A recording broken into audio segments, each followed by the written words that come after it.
حضرت عیسیٰ علیہ السلام جب جوان ہوئے تو آپ کو پھر سے نشانیاں پوچھی گئیں کہ آپ اللہ کے رسول ہیں، آپ اللہ کے نبی ہیں، کوئی نشانی؟ اب اللہ تعالیٰ نے آلریڈی ان کی ولادت ایک نشانی ہے، پھر ان کو معجزے عطا کیے۔ کون کون سے معجزے؟ عیسیٰ علیہ السلام کو 3 معجزے اور دیے گئے، 3 معجزے۔ وہ کیا تھے؟ عیسیٰ علیہ السلام خود اپنی زبان میں فرماتے ہیں، جس کو قرآن میں اللہ تبارک و تعالیٰ نے بیان فرمایا، کیا ہے؟ احیی الموتى باذن اللہ، ابرئ الاکمہ والابرص واحیی الموتى باذن اللہ۔ اور ایک ہے وانبئکم بما تاکلون وما تدخرون فی بیوتکم۔ 3 معجزے، توجہ چاہتا ہوں۔ عیسیٰ علیہ السلام کو 3 معجزے دیے گئے۔ پہلا معجزہ، کوڑ کی بیماری والے، سفید داغ والے کوئی بھی بیمار آئیں، عیسیٰ علیہ السلام اپنا ہاتھ رکھتے تو صحیح ہو جاتا۔ ابرئ الاکمہ والابرص، کوڑ والا، سفید داغ والا، یہ بیمار اگر حضرت عیسیٰ علیہ السلام کے پاس آتا تو آپ اس کو ہاتھ پھیر دیتے تو اس کی بیماری ختم ہو جاتی۔ دوسرا معجزہ، وَأُحْيِي الْمَوْتَى بِإِذْنِ اللَّهِ، کہتے ہیں کہ میں مردوں کو اللہ کے حکم سے زندہ کر دیتا ہوں۔ عیسیٰ علیہ السلام فرما رہے ہیں، عیسیٰ علیہ السلام کا معجزہ یہ تھا کہ اگر وہ کسی قبر کو ٹھوکر مارتے تو قبر سے مردہ زندہ کھڑا ہو جاتا، مرنے کے بعد دوبارہ زندہ کرتے عیسیٰ علیہ السلام۔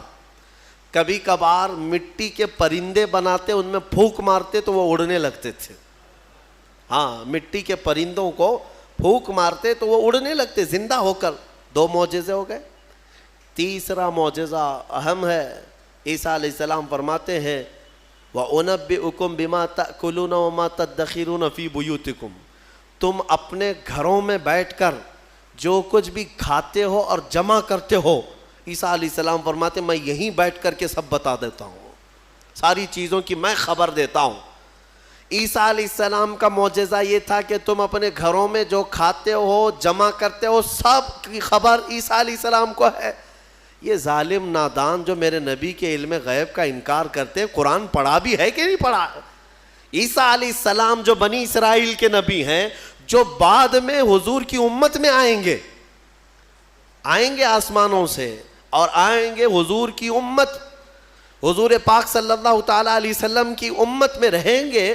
اب اندازہ کرو، انہیں اللہ تعالیٰ نے اتنا علم غیب دیا تو کیا میرے رسول کو غیب کا علم نہیں ہوگا؟ ہمارا تو عقیدہ یہی ہے، ہمارا موقف یہی ہے، میرے آقا مدینے میں ہو کر ہماری مسجد کا بھی ملاحظہ فرما رہے ہیں۔ ہاں، وہ پوری دنیا کو ایسے دیکھتے ہیں جیسے اپنے ہتھیلی کو دیکھتے ہیں۔ خود میرے آقا نے فرمایا، مسلم شریف کی حدیث ہے، اللہ کے حبیب فرماتے ہیں ان اللہ زوى لی الارض، اللہ نے پوری روئے زمین کو میرے لیے سمیٹ دیا ہے، اور میں پوری روئے زمین کو ایسے دیکھتا ہوں جیسے ہتھیلی کو دیکھتا ہوں۔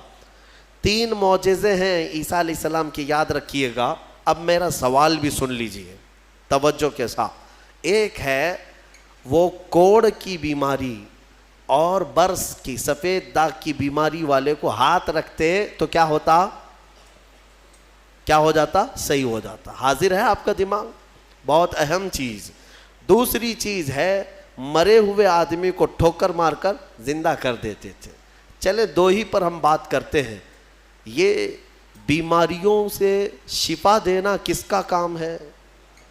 عقیدہ تو یہی ہے نا، اللہ کا کام ہے۔ پھر سوال تو یہاں ان لوگوں کے لیے بھی بن پڑتا ہے جب ہم اپنے مصطفیٰ کے لیے کہتے ہیں یا رسول اللہ شافی و نافی ہو تم، وافی و کافی ہو تم، درد کو کر دو دوا، تم پہ کروڑوں درود۔ ارے یہ بریلوی شرک کر رہا ہے۔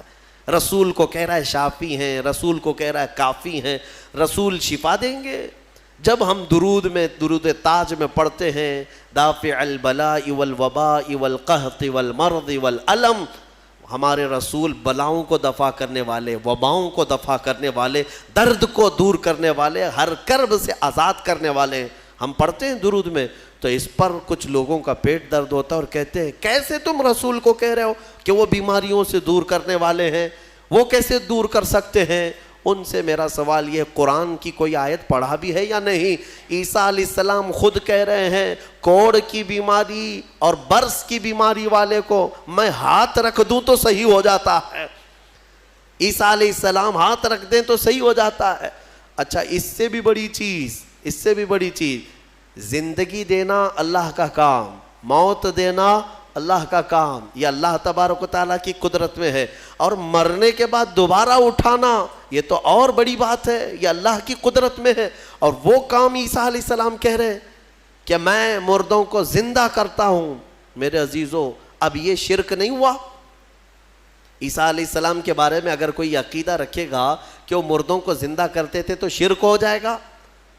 کچھ لوگوں کے فتوے کے حساب سے تو شرک ہے، کیونکہ وہ رسول کے واقعات کو نہیں مانتے. غوث پاک نے اگر کسی مردے کو زندہ کیا تو کہتے ہیں یہ جھوٹی کہانیاں ہیں. ہاں یہ کیسے ہو سکتا ہے؟ یہ صرف اور صرف اللہ رب العزت کا کام. پھر قرآن جو عیسیٰ علیہ السلام کے بارے میں بتا رہا ہے، کیا عیسیٰ خدا ہیں؟ عیسیٰ علیہ السلام خدا ہے؟ یہاں ایک نقطہ سمجھ کر کے چلو. اللہ رب العزت یقیناً قادر مطلق ہے، رزاق وہی ہے، خالق وہی ہے، شافی وہی ہے. لیکن اگر وہ اپنی طاقت کسی محبوب رسول یا نبی کو شفا دینے کی طاقت دے دے، دوبارہ زندہ کرنے کی طاقت دے دے، یا بیماریوں سے دور کرنے کی طاقت دے دے، تو اس میں کسی کے پیٹ درد ہونے کی ضرورت نہیں. مولا جسے جو چاہے وہ مقام عطا فرمائے. یہ شرک بھی نہیں ہے، اللہ جسے جو چاہے وہ عطا فرمائے. اسی لیے ہمارا موقف یہ ہے الحمدللہ کہ ہم مانتے ہیں کہ رسول پاک صلی اللہ تعالیٰ علیہ وسلم بیماریوں کو دور کرتے تھے، لیکن ہم انہیں خدا نہیں مانتے.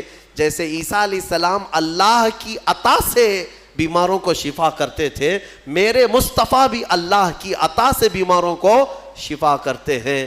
اور اسی لیے ہم مانگتے بھی ہیں میرے آقا کی بارگاہ میں. ہمیں بزرگوں نے سکھایا ہے. بلکہ ایک حدیث بھی میں آپ کو بتا دوں. ایک صحابی آئے اور ان کے بھائی کا پیٹ درد کر رہا تھا، بہت تکلیف تھی. حضور کے پاس آئے، کہا یا رسول اللہ میرے بھائی کا پیٹ بہت درد کر رہا ہے. ڈاکٹر نہیں تھا کیا مدینے میں؟ کوئی طبیب نہیں تھا. وہ صحابی حضور کے پاس کیوں آئے؟ اس لیے کہ صحابہ کو معلوم تھا کہ یہ شفا خانہ ہے، یہاں سے جو حکم ہوگا اس میں شفا ہے. حضور اکرم صلی اللہ تعالیٰ علیہ وسلم نے فرمایا جاؤ اپنے بھائی کو شہد چٹاؤ، اسقیہ عسلا، اسے شہد چٹاؤ. وہ گئے، شہد چٹایا تو جلاب لگ گئے، یعنی بہت زیادہ لوز موشن شروع ہو گئے. وہ دوسرے دن بھاگے آئے، کہا میں نے تو کل شہد چٹایا لیکن وہ زیادہ اس کا درد بڑھ گیا اور موشن شروع ہو گئے، یعنی جلاب ہو گئے، دست آ رہے. تو حضور پاک صلی اللہ علیہ وسلم نے دوسرے دن پھر کیا دوا فرمائی؟ کہا اسقیہ عسلا، جاؤ اس کو پھر شہد چٹاؤ. پھر سے شہد چٹاؤ. ایک دوا سے اگر فائدہ نہ ہو تو آپ پھینک دیں گے. اور وہ صحابی دوسرے دن پھر گئے، اپنے بھائی کو کہا آج پھر شہد کھاؤ.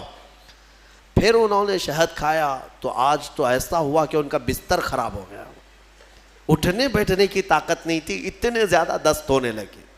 شہد جیسی کھا رہے بڑھتا جا رہا ہے. تو کوئی آ کے یہ تو کہہ سکتا تھا کہ ریئیکشن ہو رہا ہے دوا بدل دیں. تیسرے دن آئے وہ صحابی، کہا یا رسول اللہ اب تو اور حالت بری ہو گئی، بہت زیادہ تکلیف پہ ہے. تیسرے دن میرے آقا صلی اللہ علیہ وسلم نے فرمایا جا اپنے بھائی کو شہد چٹا. تیسرے دن بھی اس صحابی نے کہا یا رسول اللہ شہد چٹاؤں؟ کہا ہاں، تیرے بھائی کا پیٹ جھوٹ بول رہا ہے، اللہ کا نبی سچ بول رہا ہے. وہ گئے تیسرے دن شہد چٹایا. تیسرے دن جب شہد چٹایا تو نہ جلاب ہے نہ درد ہے، بلکہ پہلے سے بہتر صحت ہے، صحت و تندرستی پہلے سے بہتر ہے.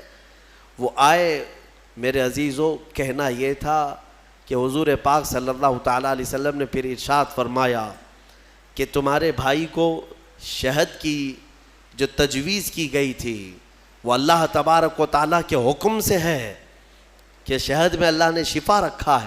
اب وہ گڑبڑ کیوں ہو رہی تھی؟ ایک بار چٹانے کے بعد اور گڑبڑ. شیطان اس طرح سے کرواتا ہے تاکہ تمہارا عقیدہ رسول کی بات پر نہ رہے، اور اگر تم جمے رہ گئے اسی بات پر تو شفا تو اللہ ہی کی طرف سے آئے گی. بسا اوقات ایسا ہوتا ہے کہ کچھ لوگ ہم سے آ کر کے کہتے ہیں کہ حضرت کوئی وظیفہ دے دیجئے. وظیفہ دیے، جو کام تھا وہ بھی چھوٹ گیا. کہا آپ نے جو دیا اس سے ریئیکشن ہو گیا ہے. اکثر لوگوں کو ایسا لگتا ہے ہمارے پاس وظیفہ لیتے ہیں, تعویذ لیتے ہیں, 2 دن کے بعد پھر بولتے ہیں کہ حضرت ابھی تک کچھ ہوا نہیں ہے. تو کیا ہمارے پاس موسیٰ علیہ السلام کی چھڑی ہے کہ ابھی ماریں گے تمہاری دکان کھل جائے گی, بازار میں تمہارا انبار لگ جائے گا؟ صبر بھی تو کوئی چیز ہے. آپ جن چیزوں کو تجویز کیا جاتا ہے علماء ربانیین کی طرف سے احادیث کے ذریعے سے, اس پر صبر ہوگا, اللہ تبارک و تعالیٰ تمہیں آزمائے گا, اور اگر تم کھرے اتر گئے تو انشاءاللہ ساری برکتیں تمہیں اللہ عطا فرمائے گا. ایک چیز دوسری, ایک صحابی آئی حضور کے پاس, ان کا بیٹا گونگا تھا, بولتا نہیں تھا, 8 سال کا یا 9 سال کا بچہ تھا, پیدائشی, بولتا نہیں تھا. حضور کے پاس لائی اور کہا کہ حضور یہ میرا بچہ بولتا نہیں ہے, اسے کچھ فرما دیں, بولنے کی طاقت دینا اللہ کا کام ہے. وہ صحابیہ حضور کے پاس کیوں آئی؟ شرک کرنے آئی تھی؟ نعوذ باللہ من ذالک. صحابہ کا عقیدہ یہی تھا, بخدا خدا کا یہی ہے در, جو بریلی کے امام نے ہمیں سکھایا ہے. بخدا خدا کا یہی ہے در, نہیں اور کوئی مفر مقر, جو وہاں سے ہو یہیں آ کے ہو, جو یہاں نہیں تو وہاں نہیں. ہاں وہ آئی اور حضور کے پاس لے آئی. حضور پاک صلی اللہ تعالیٰ علیہ وسلم نے ان کو, اس بچے کو کیا دعا دی, کیا دوا دی, کیا وظیفہ دیا؟ کچھ نہیں. سامنے بٹھایا, بچہ سامنے آیا, رسول کریم صلی اللہ تعالیٰ علیہ وسلم نے اس بچے کا نام لے کر کے کہا کہ قل من انا, اے بچے بول میں کون ہوں. سوال حضور نے فرمایا, وہ گونگا پیدائشی بول پڑا, اشہد انک محمد رسول اللہ, میں گواہی دیتا ہوں کہ آپ محمد اللہ کے رسول ہیں. مجھے بتاؤ, اسی لیے ہمارے امام اعلیٰ حضرت فاضل بریلوی رضی اللہ تعالیٰ عنہ نے فرمایا ہے, آنکھ عطا کیجئے اس میں ضیاء دیجئے, جلوہ قریب آ گیا تم پہ کروڑوں درود. ہم مانگتے حضور کی بارگاہ میں ہیں تو یہ صحابہ کا ہی عقیدہ ہے. میرے عزیزوں, میں نے عیسیٰ علیہ الصلوۃ والتسلیم کے ان واقعات سے یہ ثابت کرنے کی کوشش کی ہے کہ الحمدللہ اہل سنت و جماعت کا جو موقف ہے وہ قرآن و حدیث کے مطابق ہے. کوئی گمراہ نہ ہو اور نہ ہی گمراہیوں میں آئے, الحمدللہ.